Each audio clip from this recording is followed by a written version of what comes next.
And that wraps it up for this Monday night in sport. Thanks very much, Jo. Thanks for that, Nath. Stay with us after the break. Livio joins us and he'll have all the weather details for us.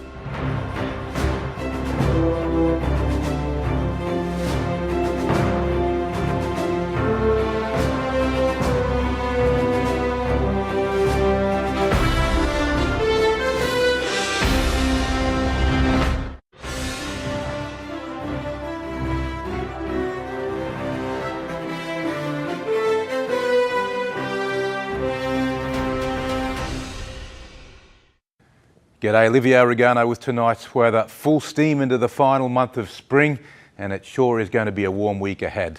Heatwave conditions will gradually creep in from the west, reaching a climax on Friday, and there's a small but ever-present risk of thunderstorms.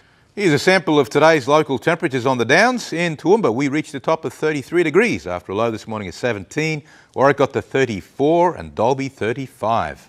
To the satellite loop, there's not much cloud to talk of affecting at least the populated parts of Queensland, but certainly through the Channel Country, you can see this band of storms just encroaching onto Queensland. It's linked to a trough, and over the next day or two, it will start spreading east. It's already affecting the Darling Downs, where thunderstorms, especially around the Granite Belt, have been popping up this afternoon. Better chance tomorrow. Let's look at today's chart. There's the trough, spread through the Channel Country. Ahead of it, you can see the trajectory of the air. It's bringing all this equatorial air down, so it's very, very warm. 40s out over Western Queensland, sometimes up to 42, 43. Tomorrow's chart, that trough moves a little bit closer into southeast Queensland, making for a better chance of potentially severe thunderstorms in the southeast, but just continuing warm in the tropics. Now the latest from BOM, the Darling Downs and Granite Belt forecast. A heatwave warning is current. Severe thunderstorms are possible tomorrow afternoon and a high fire danger. Dalby 37 degrees, Goondiwindi 39, Toowoomba 33, even Stanthorpe is 31. For the southeast coast, inland thunderstorms again possibly severe. Gatton 37 degrees, Ipswich 36, Brisbane 32. Looking ahead for Toowoomba, temperatures will gradually start climbing the ladder, reaching a peak this Friday. The most likely time for thunderstorms will be tomorrow and again Friday to Sunday.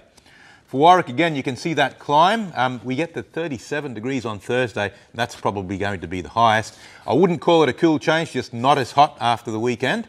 And for Dalby as well, the two main times we're likely to get storms is tomorrow. And again, there's about a 30% chance on Friday and Saturday, and then 50% for Sunday.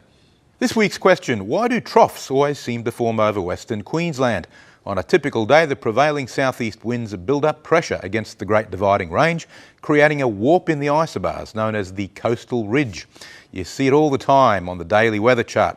The pressure naturally drops on the sheltered side of the range, creating the opposite effect, a kind of trench in the isobar pattern called the inland trough, which we mark as a dotted line. The trough is most noticeable in summer when it gets really hot and the buoyancy of the air creates even lower pressure, making a further warp in the isobars. Have a nice evening. Now it's back to the team. Great, thanks for that, Livio, and that's all from us for this Monday. Thanks very much for your company. And just a reminder, if you'd like to see anything from our news again, you can do that over on 7 Plus or download the 7 News app. So from everyone here, enjoy the rest of your Monday night. Good night. Good night.